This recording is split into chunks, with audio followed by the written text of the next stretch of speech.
Jadi sekali lagi kita harus pahami itu, ya. Filio mempertemukan unsur-unsur Yahudi dan Yunani dalam memaknai logos. Logos atau firman menjadi sarana komunikasi Allah dengan manusia, sekaligus juga menjadi daya cipta. Pandangan ini mirip dengan istilah dabar dalam tradisi Yahudi. Meskipun Yohanes memakai kata logos dalam Injil berbahasa Yunani, namun ide di dalamnya lebih dipengaruhi oleh paham Yahudi mengenai dabar daripada paham Yunani mengenai logos. Yesus sebagai Sang Firman bukan hanya terlibat dalam karya penciptaan, tetapi kemudian juga terlibat di dalam karya penyelamatan dengan jalan menjadi manusia. Jadi Sang Sabda, Sang Ilahi, Sang Logos, Yesus Kristus, Roh Kudus, itu adalah logos, ya, atau Sang Firman yang bukan hanya terlibat dalam karya penciptaan, tetapi kemudian juga terlibat di dalam karya penyelamatan dengan jalan menjadi manusia. Karena untuk menyelamatkan manusia hanya Sang Firman, Sang Logos, Sang Sabda, Sang Ilahi, Yesus Kristus, Mesias, Sang Kyrios, ya, yang bisa menyelamatkan umat manusia. Sabda Yesus selama karya publiknya merupakan pernyataan dari Sabda Allah sendiri. Jadi apa yang dikatakan Yesus, dialah Sang Sabda, dialah Sang Logos, ya, Sang Kyrios itu. Ya, dialah anak manusia yang mengampuni dosa manusia. Ya, dialah Mesias. Oleh karena itu sabda Yesus mempunyai kuasa ilahi yang mengherankan banyak orang. Jadi mengherankan banyak orang. Mengapa? Karena pikiran manusia terbatas. Sang Logos adalah abadi dan sempurna. Dan itu mengherankan banyak orang. Ya. Ketika Yesus mengajar di sinagoga Kapernaum, orang-orang takjub karena dia mengajar sebagai orang yang berkuasa. Markus 1 ayat 22. Jadi ini adalah pernyataan dari Injil Markus yang menyatakan Yesus adalah orang yang berkuasa.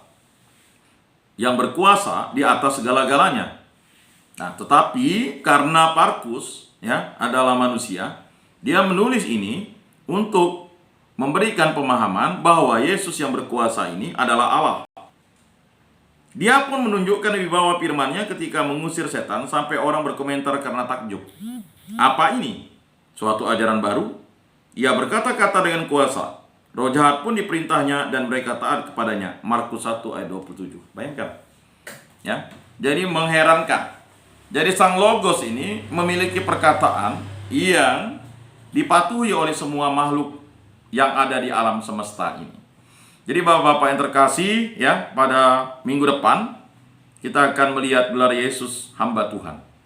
Ya, kalau masih membosankan tentang gelar-gelar Yesus itu berarti ada sesuatu yang berbahaya di dalam diri kita.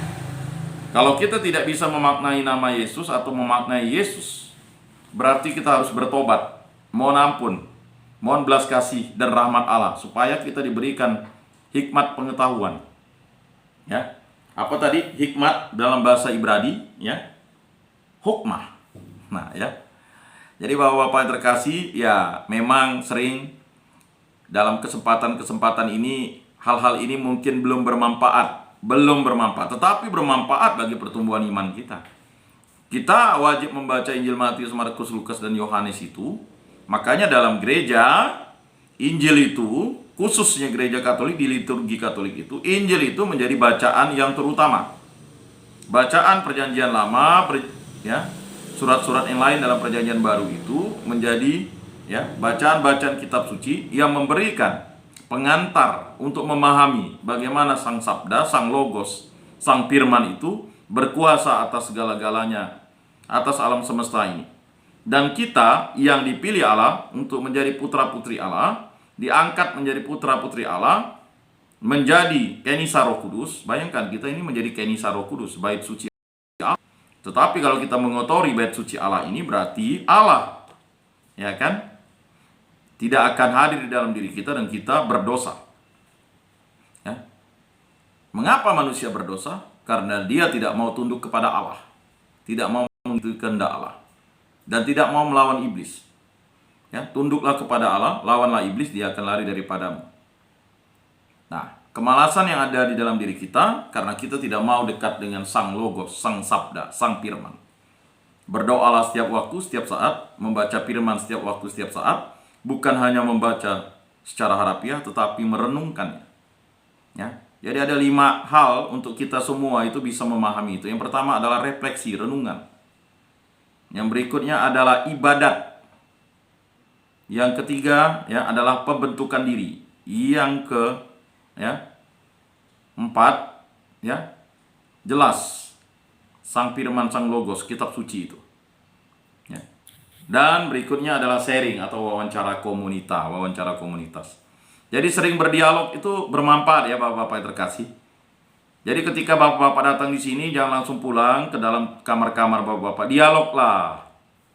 Ya, walaupun dialog singkat, cerita istri, cerita anak, cerita pengalaman, cerita pengetahuan, cerita bisnis, cerita. Pasti ada sesuatu yang baik yang bisa diceritakan. Ya, ceritalah. Karena dengan bercerita, berdialog, kita akan melepaskan beban-beban yang ada di dalam diri kita. Jangan hanya mikir sendiri kan. Karena semua kebaikan Allah itu adalah kita bisa berkomunikasi dengan Allah. Karena sarana komunikasi yang disampaikan oleh Allah kepada kita adalah Logos, Sang Sabda, Sang Firman.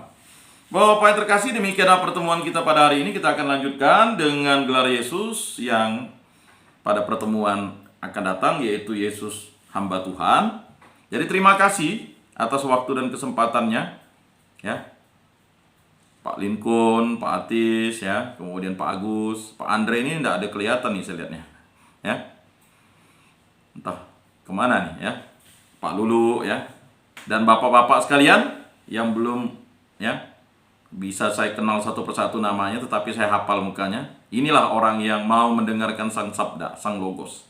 Semoga kerajinan bapak-bapak tidak kendor. Walaupun dalam ya kengantukan, ya kan? Maklumlah, mungkin di tempat ini bisa tertidur, ya silakan, ya kan? Bisa berbaring silakan. Seperti yang di belakang Pak Atis itu kan luar biasa, bisa berbaring kan?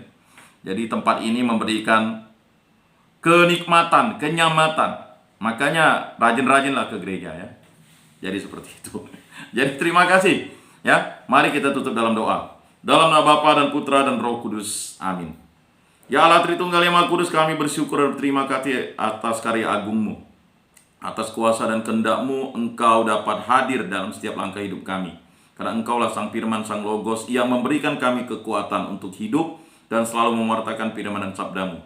Berkatilah keluarga kami, istri-istri kami, anak-anak kami, cucu-cucu kami, keluarga kami, agar hidup rukun, damai, dan sejahtera, dan selalu bertekun dalam firman dan sabda, dimanapun mereka berada. Berkatilah kami yang hadir pada hari ini, semoga kami selalu dikuatkan oleh Roh Kudus-Mu, agar selalu menjadi terang dan garam. Dan berkatilah para pengurus gereja, agar selalu tak jemu-jemunya mengajak seluruh anak-anak Tuhan untuk dapat hadir dalam setiap kegiatan rohani yang kami selenggarakan atau pengurus selenggarakan. Dan kami berdoa bagi kawan-kawan yang sakit, saudara-saudara kami yang sakit, keluarga kami yang sakit. Engkau angkat penyakitnya dan Engkau pulihkan karena kehendak dan rahmat-Mu. Dan juga untuk saudara-saudari kami yang menderita duka, agar diberikan kekuatan sukacita. Semua doa ini kami serahkan dengan perantaraan Tuhan kami Yesus Kristus yang hidup dan meraja, kini dan sepanjang segala masa. Amin. Dalam nama Bapa dan Kudus. Amin. Salam kasih, damai, dan sejahtera. Tuhan memberkati, menyertai, dan melindungi. Salam.